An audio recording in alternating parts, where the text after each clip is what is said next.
CBS 4 meteorologist Dave Warren joins us now with the latest on that 11 a.m. advisory. Came out about an hour ago. Dave. Yeah, well, the storm really not moving much. Just west-northwest now at 1 mile an hour. And that was with the latest position update, which just came in right about now. They're updating the position and the statistics here every hour.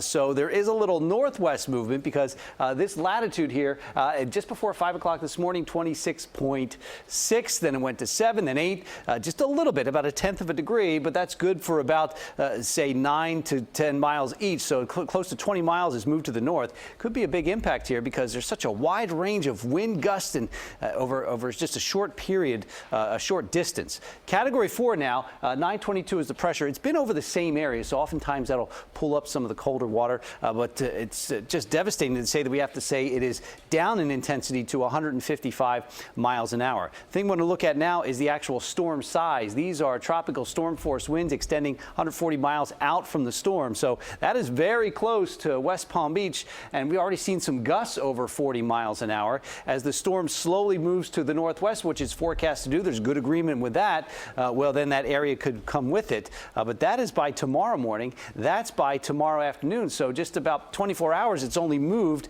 this much. Now, it will pick up speed and move off to the north beginning, say, Tuesday afternoon and Tuesday night.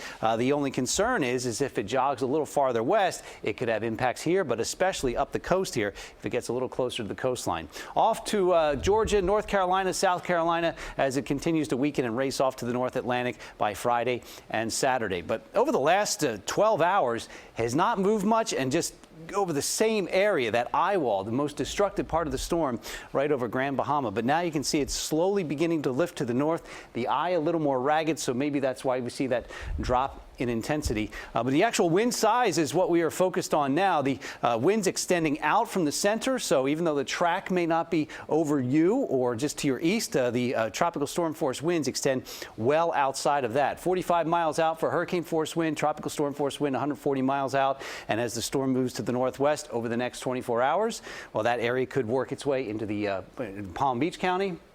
Even northeastern portions of Broward County, that's where you'll see the strongest wind. It's still moving slowly, so once it's here, it could be these gusty winds for at least the next 24 hours. Then it'll slowly begin to lift north by Wednesday. There is the eye on the radar. We're getting these bands that move through. They move pretty quick, and the showers with them, well, that could contain a gust of wind, over 40 miles an hour, gust likely, as this, which races to the south here, right over the Palmetto Expressway down towards Liberty City and down towards downtown Miami. We've seen a few more to the south, a lot more up to the north, and 1 or 2 there into the Keys. Now the wind speeds are increasing a bit, 24 miles an hour out of the west Pompano Beach. When you look at the gusts, they're over 30 miles an hour. These may continue to increase, but the direction is key here. It is out of the west.